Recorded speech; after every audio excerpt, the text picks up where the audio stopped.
வணக்கம். இப்போ பார்த்தீங்கன்னா, சைடுல ஒரு மெசேஜ் காட்டுறேன் பாருங்க. இது எல்லாருக்குமே வர வாய்ப்பு இருக்கு. இதுக்கு முழு விளக்கம் நான் உங்களுக்கு சொல்றேன். இதுக்கு என்னன்னு பார்த்தீங்கன்னா, நீங்க மத்தவங்களுடைய ஷார்ட்ஸ் ரீமேக் பண்ணும்போது இந்த மாரி பிரச்சனை வரும். ஏன் வரும்னு பார்த்தீங்கன்னா, உதாரணம் இப்போ நான் வந்து ஒரு ஷார்ட்ஸ் போடுறேன். அத நீங்க எடுத்து போடுறீங்க. உங்களுக்கு லேக் கணக்குல வியூஸ் போகுது.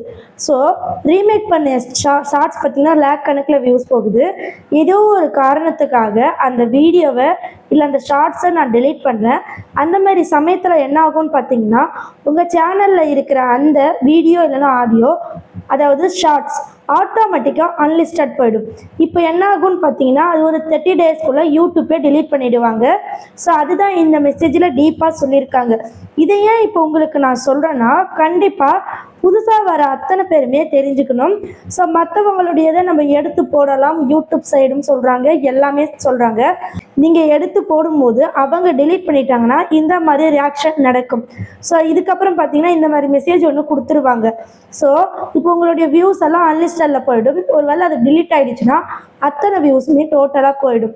ஸோ இப்போ என்ன நடக்கும்னு பார்த்தீங்கன்னா, நீங்கள் மானிட்டைசேஷன் அப்ளை பண்ண போகிறீங்க. ஸோ அந்த வீக்கில் இந்த மாதிரி ஒரு சுச்சுவேஷன் நடக்குது. இப்போ நீங்கள் மானிட்டைசேஷன் அப்ளை பண்ணுறதுக்கு முக்கால்வாசி வியூஸ் பார்த்தீங்கன்னா அதிலிருந்து தான் எடுத்திருக்கீங்க.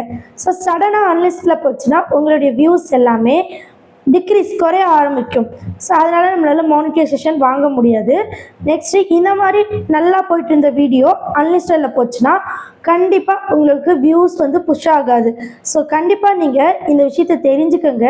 ஸோ எல்லாருமே யூஸ் திஸ் சவுண்டு, ரீமெக்ஸ் இதெல்லாம் யூஸ் பண்ணலாமான்னு கேட்குறீங்க. கண்டிப்பாக யூஸ் பண்ணலாம். ஸோ இந்த மாதிரி பிரச்சனையெல்லாம் இருக்குது. இதை தெரிஞ்சுக்கிட்டு நீங்கள் யூஸ் பண்ணுங்கள். மட்டும் இல்லை, ஸோ நேற்றுக்கு ஒரு அப்டேட் வந்தது. எக்ஸ்ட்ரா போனஸ் 50,000 தரப்போகிறாங்கன்னு சொல்லிட்டு அந்த வீடியோவை பற்றி நான் போட்டிருந்தேன். ஸோ இருந்தாலுமே இன்னும் சிலருக்கு நிறைய டவுட் கேட்டிருந்தீங்க. அது என்னன்னு பார்த்தீங்கன்னா, பொதுவாகவே லாங் வீடியோ போடுற கிரியேட்டர்ஸ்க்கு தான் அந்த அப்டேட் வந்து அப்டேட் ஆகியிருக்கு. ஸோ அது வந்து செப்டம்பர் 10 அதுக்குள்ளேயே நீங்கள் வந்து சைன்இன் பண்ணணும். ஸோ கண்டிப்பாக அந்த அப்டேட் பற்றி நேற்று போட்ட வீடியோவில் கிளியராக தெரிஞ்சுக்குங்க. ஸோ அந்த அப்டேட்டால் நமக்கு எக்ஸ்ட்ரா போனஸ் கிடைக்க போகுது. நீங்கள் டாலருக்கு அதிகமாகவே நமக்கு வரப்போகுது, 50,000 முதல். ஸோ இப்போ பார்த்தீங்கன்னா இது செப்டம்பர் அக்டோபர் 2 மாதத்துக்கான அப்டேட் தான். ஸோ கண்டிப்பாக இந்த அப்டேட் YT ஸ்டுடியோவில் தான் வந்திருக்கு.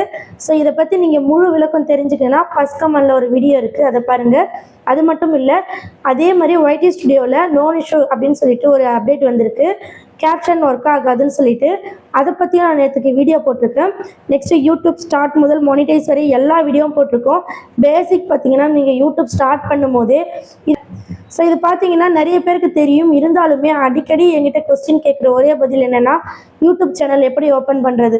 ஸோ எப்படி ஓப்பன் பண்ணுறதுனா, புதிய மெயில் ஐடி க்ரியேட் பண்ணணும். நெக்ஸ்ட்டு பார்த்தீங்கன்னா வெரிஃபிகேஷன் பண்ணணும், ஃபோன் நம்பர் வெரிஃபிகேஷன். நெக்ஸ்ட்டு பார்த்தீங்கன்னா 2 ஸ்டெப் வெரிஃபிகேஷன் பண்ணணும். நெக்ஸ்ட்டு பார்த்தீங்கன்னா யூடியூப் சேனல் ஓப்பன் பண்ணும்போது கரெக்டான டேட்டா பர்த்தை கொடுக்கணும். இல்லைன்னா உங்கள் சேனல் வந்து சஸ்பெண்ட் ஆகக்கூட வாய்ப்பு இருக்குது. ஸோ இந்த மாதிரியான சின்ன சின்ன விஷயங்கள் நீங்கள் தெரிஞ்சுக்கணுன்னா நம்ம சேனலை ஃபாலோ பண்ணிக்கோங்க. ஓகே ஃப்ரெண்ட்ஸ், நன்றி, வணக்கம்.